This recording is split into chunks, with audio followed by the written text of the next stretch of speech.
Halo guys, bertemu dengan aku lagi, Robert Adrian. Nah, pada video kali ini aku ingin mereview nih sebuah produk yang ini kembarannya dari yang kemarin bener-bener lagi rame-rame bangetnya di dunia teknologi, yaitu Xiaomi 13T Pro. Tapi pada kali ini aku nggak akan nge-review Xiaomi 13T Pro, yaitu hanya di Redmi K60 Ultra ini. Padahal sama loh, secara desain sama, kemudian dari bentuk kamera juga sama. Prosesornya pun dengan 13T Pro sama. Apa yang membedakan sih? Ya, yang membedakan adalah kalau kalian bisa lihat ya, ini aku dekatkan nih. Ada tulisan 50 megapiksel. Ya, 50 megapiksel. Bukan kan. Bercanda, bukan 50 megapikselnya sih. Tapi yang aku maksud adalah di sini perbedaannya adalah di sisi kameranya. Yang mana Xiaomi 13T Pro itu sudah terkonfigurasi dan kerjasama bersama Leica Summicron. Tapi untuk si Redmi K60 Ultra ini tidak sama sekali bekerja sama dengan siapa-siapa. Ya, tandanya adalah mentuning sendiri si Redmi-nya gitu loh. Nah, tapi kayaknya yang bikin aku penasaran adalah codename-nya sama kok, tapi konfigurasi kameranya berbeda. Gimana cerita ini? Ya, tentunya kalau jawabanku yang pertama adalah karena ya namanya Leica sudah menjadi brandingnya, kameranya harus terbaik lah istilahnya. Tapi ya ada tapinya, ya namanya aja Leica, harus sudah terbranding dengan kamera yang cukup powerful. Tapi karena ini si Redmi series, jadi ya branding Leica-nya nggak ada gitu loh, jadi harus tuning sendiri. Nah, jadi nggak usah banyak nincong. Bagi kalian yang belum subscribe channel ini, jangan lupa untuk subscribe channel ini terlebih dahulu. Dan kita langsung saja untuk ke pembahasan video review dari Redmi K60 Ultra ini. Ciao.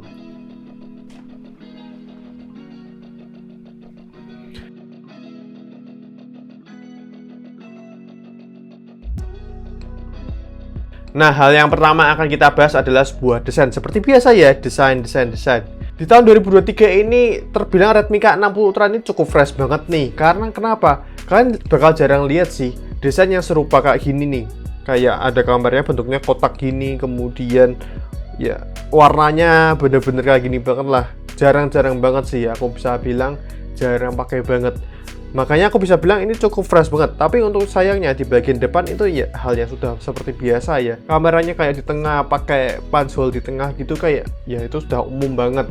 Tapi secara kualitas grip gini, ini desain yang cukup mulai banyak yang dipakai gitu loh, seperti iPhone, karena kotak.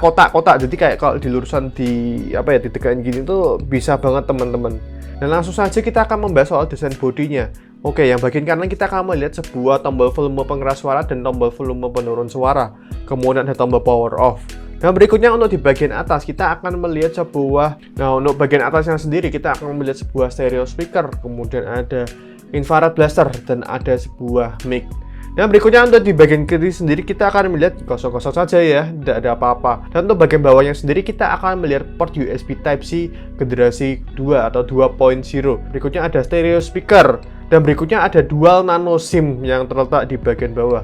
Dan tak lupa ada mic juga. Untuk device satu ini sudah terverifikasi oleh IP rating 68 ya teman-teman. Tapi bukan berarti ini harus dicelupkan ke dalam air, bukan. Ini maksudnya tahan air dalam artian kalau kalian nggak sengaja nih lagi main naruh HP di meja, terus air minum tumpah plek gitu, ya itu masih aman-aman saja. Atau mungkin nggak sengaja nih, handphone kalian lagi main di daerah sungai atau di daerah yang berair terus kecemplung HP-nya, bisa dipastikan masih aman-aman saja, tapi jangan dicoba-coba ya. Berikutnya kita akan membahas soal hasil sound dari Redmi K60 Ultra ini.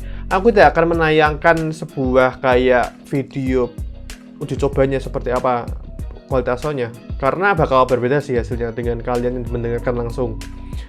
Nah, untuk aku sendiri merasa bahwa untuk bagian high-nya sendiri si Redmi K60 Ultra ini bisa dibilang cukup detail banget loh teman-teman. Dan bahkan aku merasa untuk bagian low-nya atau bagian bass-nya itu berasa banget sih, kayak lebih nendang gitu. Meskipun lebih dominan yang bagian bawah sih untuk stereo speakernya.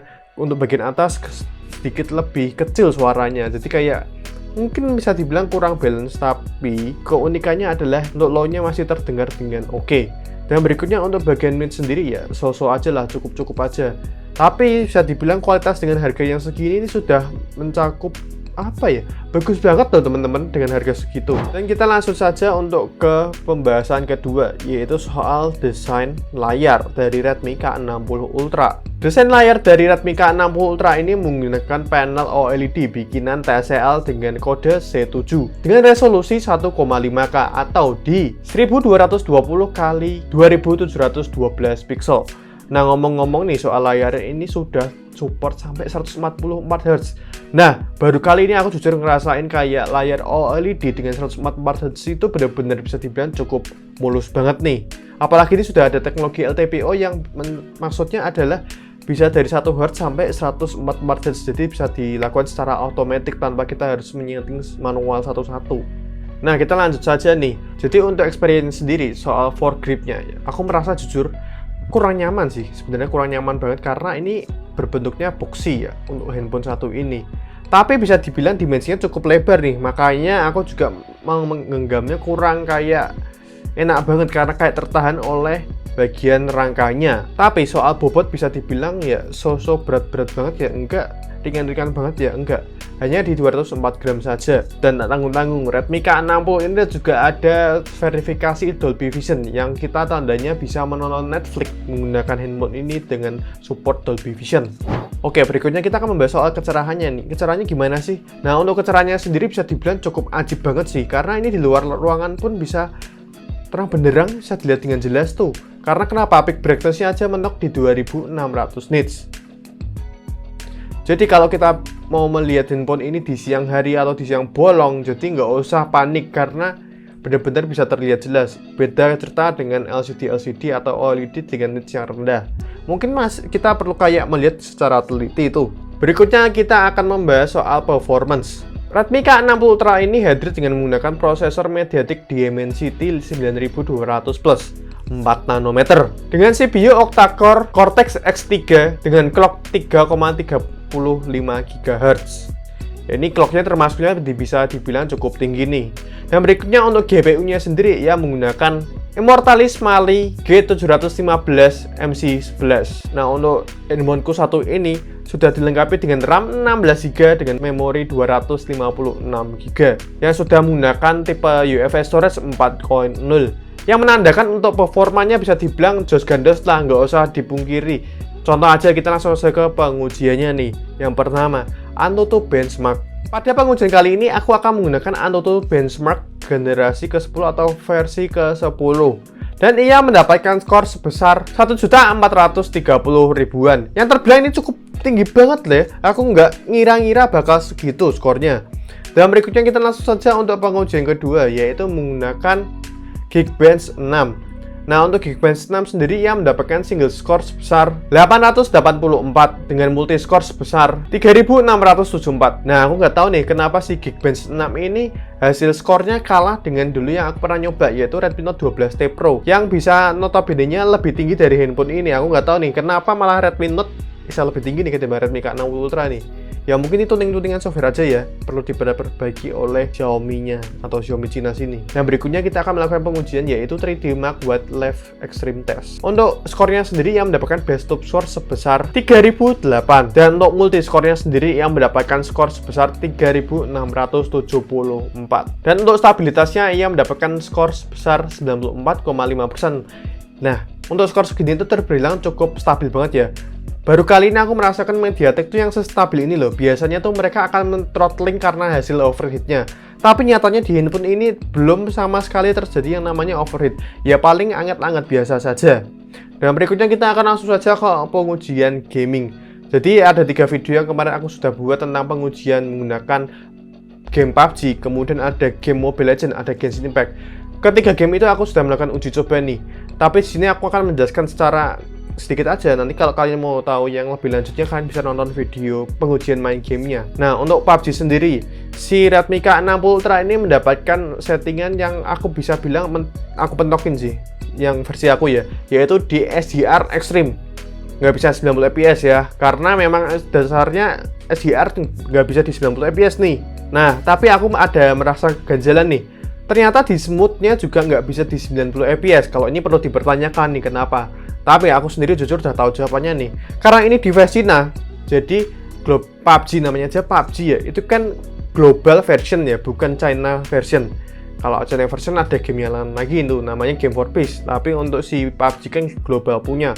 Jadi belum mensupport untuk handphone satu ini untuk di 90 fps. Dan berikutnya game kedua adalah game Mobile Legends.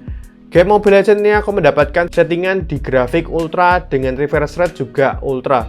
Nah, aku sendiri merasakan Mobile Legends ini terbilang aman-aman saja, nggak ada masalah karena bisa support sampai 120 Hz nya itu. Jadi benar-benar kalau pas main game ya mulus-mulus saja. Tapi minusnya di sini adalah karena aku di Cina sini aku mencoba main Mobile Legends. Ya mau nggak mau kan aku harus pakai VPN. Jadi kadang ada lagging karena ya pakai VPN itu. Ini bisa dibilang mulus banget, cuma gara-gara hanya internet saja jadi membuat lebih lagging. Dan berikutnya game ketiga adalah Genshin Impact. Nah, untuk Genshin Impact sendiri aku menggunakan settingan di medium 60 fps dan bisa dibilang untuk settingan ini wah sudah cukup lumayan tinggi dan bisa dibilang cukup stabil-stabil aja. Belum ada masalah sampai overheat. Nah, paling-paling ini hanya ngangkat biasa sih. Itu pun di bagian kayak bagian kamera-kamera sini. Jadi masih aman-aman saja. Dan berikutnya kita akan membahas UI. UI dari Redmi K60 Ultra ini tentu saja menggunakan MIUI 14 ROM China.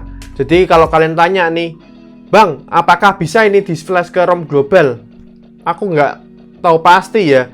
Tapi kalau codename-nya sama corot kayak Xiaomi 13T Pro, harusnya sih bisa-bisa saja. Apalagi kalau udah di flash ke global nih, dapat software Leica, pasti tentu saja dapat software Leica. Tapi aku nggak tahu pasti nih, kan konfigurasi kameranya berbeda nih. Apakah bisa bakal lebih optimal? Aku nggak tahu. Tapi yang pasti yang aku gunakan ini adalah ROM Cina. Jadi nggak usah tanya, ini kenapa nggak ROM global apa-apa? Ya aku nggak tahu nih, karena memang pada dasarnya ini nggak dirilis di global.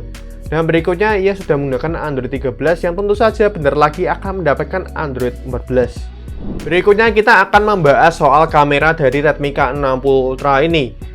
Ia memiliki setup 3 kamera atau triple kamera setup, yaitu menggunakan yang pertama ultra wide angle di 8 megapiksel f2,2 dan berikutnya ada lensa yang utama wide-nya yaitu 50 megapiksel f1,7 dengan pixel binding 12,5 megapiksel dan menggunakan sensor Sony IMX800 series ya teman-teman. Dan berikutnya lensa terakhir, lensa gimmick banget sih, yaitu lensa makro 2 megapiksel f2,4. Nah, untuk perekamannya sendiri si Redmi K60 Ultra ini bisa mentok untuk ultra wide angle di 1080 30 fps saja. Dan berikutnya untuk watt-nya sendiri bisa sampai 8K 24 fps. Gila nggak tuh 8K 24 fps. Tapi juga bisa di 4K 60 fps atau 4K 30 fps. Bahkan mode lock-nya bisa digunakan juga. Dan berikutnya untuk kamera depan dari Redmi K60 Ultra ini memiliki resolusi di 20 megapiksel. Untuk f-nya aku jujur belum cari informasi lebih padatnya seperti apa. Tapi untuk perekamannya sendiri ia bisa sampai di 1080 30 fps saja. Ini aku pertanyakan sih jujur. Kenapa? Karena Redmi K60 dan Redmi K60 Pro saja bisa di 60 fps. Redmi K60 Ultra ini malah nggak bisa di 60 fps. Dan itu perlu dipertanyakan sih. Mungkin kedepannya ada software update, mungkin ya bisa diperbaiki mungkin ke 60 fps, sahabat tahu, nggak tahu juga. Nah, untuk hasil experience sendiri aku sudah mencobakan jajal menggunakan kamera dari Redmi K60 Ultra ini. Untuk hasil pengujian dari kamera dari Redmi K60 Ultra ini kalian bisa lihat saja di channel ini. Jadi beberapa bulan atau beberapa video yang sebelum ini aku membuatkan pengujian kamera, yaitu menggunakan vlog, dan bakal di situ ada foto-foto juga sih. Jadi lebih komplit lah istilahnya. Jadi kalau di sini aku paling kasih sedikit-sedikit aja nih. Tapi kalau aku bisa komentari sih jujur aja nih, kamera dari Redmi K60 Ultra ini pun bisa dibilang sudah oke banget, tipe warnanya juga bagus dan image range-nya juga dapat sih, nggak malu-maluin banget lah. Apalagi ini sudah harga 5 jutaan, masa mau ngasih kualitas yang jelek? Nggak mungkin banget. Tapi at least untuk dipampang di sosial media ini sudah oke banget. Untuk kamera depan memang aku nggak bisa pungkiri ya, handphone Cina ya, mau gimana lagi ya. Aku nggak bisa banyak komplain, apalagi hanya bisa di 30 fps saja. Ini ya PR banget lah. Mungkin kedepannya nggak usah nanggung-tanggung lah, malah yang versi rendahnya kok malah bisa 60 fps, yang versi barunya bisa 60 fps itu gimana cerita. Oke, next langsung saja kita ke bagian baterai. Ini yang terakhir nih, baterai dari Redmi K60 Ultra ini memiliki baterai sebesar 5000 mAh. dengan daya charging 120 watt. Nah, untuk pengujiannya sendiri ini ngecasnya bisa kurang lebih di 25 menit atau sampai 30 menitan lah, setengah jam. Dan itu bisa dibilang cukup cepat banget sih, aku nggak bohong sih, ini ngecasnya cepat banget di 120 watt, apalagi chargernya sudah menggunakan GaN charger yang notabene-nya bakal lebih safe dan lebih aman. Nah, untuk SLT-nya sendiri aku nggak bisa bilang secara gamblang untuk menunjukkan hasil footage-nya ya, karena kalau aku merasakan sendiri, karena aku menggunakan handphone ini tidak setiap hari juga, tapi aku bisa bilang untuk Redmi K60 Ultra ini bisa dibilang cukup irit banget lah. Aku main game seharian dan aku dengerin musik gitu-gitu paling 6 jam 5 sampai 7 jam lah. Handphone ini baterainya baru habis, itu pun masih ke 15% atau 14%, dan itu terbilang cukup bagus. Nah, yang terakhir nih, verdict dari Redmi K60 Ultra ini. Yang pertama, aku seneng banget sih dari desainnya Redmi K60 Ultra ini, terbilang cukup fresh banget, apalagi aku milihnya warna hijau ya. Kemudian ini bisa dibilang cukup fresh, kameranya kotak kayak gini ya, meskipun lensanya ada beberapa yang gimmick tapi masih oke lah. Dan untuk soal layarnya pun aku juga cukup senang ini, apalagi karena aku juga suka nonton film ya. Jadi aku nonton di YouTube aja dah, YouTube, nggak usah ke Netflix, ke YouTube saja. Aku nonton film di YouTube itu sudah berasa banget, wah, memang layar dari Redmi K60 Ultra ini cukup bagus, apalagi ini kan bikinan TCL, jadi nggak malu-maluin banget lah. Bahkan di siang hari pun aku nggak khawatir soal kayak nggak bisa lihat nih apa yang akan ditulis di handphone ini. Tapi untungnya aman-aman saja karena peak brightness-nya tadi sampai 2600 nits. Dan berikutnya untuk soal gaming, aku nggak khawatir banget soal gaming di handphone ini, karena kenapa? Nyatanya aku sudah bermain sudah banyak banget tuh. Itu aku pengujiannya juga lanjut. Jadi nggak aku lepas atau berhenti dulu sama 10 menit terus main lagi, berhenti lagi 10 menit, enggak. Jadi selesai main aku langsung lanjut ke game berikutnya, Jadi aku itu main pun aku merasa masih oke saja dan maksimal, paling hangat-hangat saja, nggak sampai panas.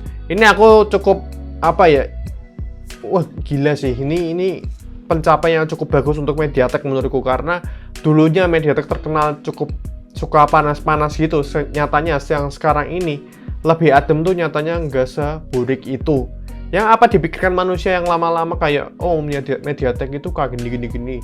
Tapi nyatanya sekarang tuh bagus-bagus aja tuh, dan nggak overheat tuh. Dan berikutnya untuk soal kamera. Dari Redmi K60 Ultra ini aku bisa bilang cukup memuaskan untuk kameranya. Kamera utamanya lo ya. Tapi aku bisa bilang agak jomplang dengan kamera depannya. Yang aku sudah bilang nih, kenapa nggak bisa 60 fps, malah 30 fps saja. Dan kamera depannya pun tidak bisa diandalkan ya menurutku. Ya sekedar kalau mau foto-foto aja untuk preview masih oke lah dan di sosial media. Tapi kalau untuk kebutuhan profesional kayaknya belum bisa sampai situ. Apalagi untuk kameranya bagian belakang juga nyomblangnya di perekaman aja sih. Kamera utamanya bisa 8K 24 fps, tapi di kamera ultrawide hanya di strip 30 fps saja. Kan gimana cerita tuh? Jadi harusnya dibikin at least bisa 1080 60 fps lah untuk ultrawide, biar nggak jomplang-jomplang banget. Dan berikutnya untuk soal baterai, aku suka sih dari baterai Redmi K60 Ultra ini. Bisa dibilang manajemen dayanya cukup bagus nih, jadi nggak burik-burik amat, dan bisa dibilang aku suka banget karena di samping irit juga ngecharge-nya pun bisa dibilang cukup cepat. Apalagi sudah menggunakan GaN charger tadi, jadi lebih safe dan aman. Oke, terima kasih yang sudah menonton video review dari Redmi K60 Ultra ini. Terima kasih yang sudah menonton hingga selesai, dan jangan lupa untuk klik subscribe di bawah ini jika kalian belum subscribe channel ini. Dan jika kalian suka dengan video kayak gini, jangan lupa untuk like video ini. Dan jika kalian tidak suka dengan video kayak gini, ya udah share video ini aja ke teman-teman kalian. Dan aku Robert Adrian, pamit undur diri. Bye.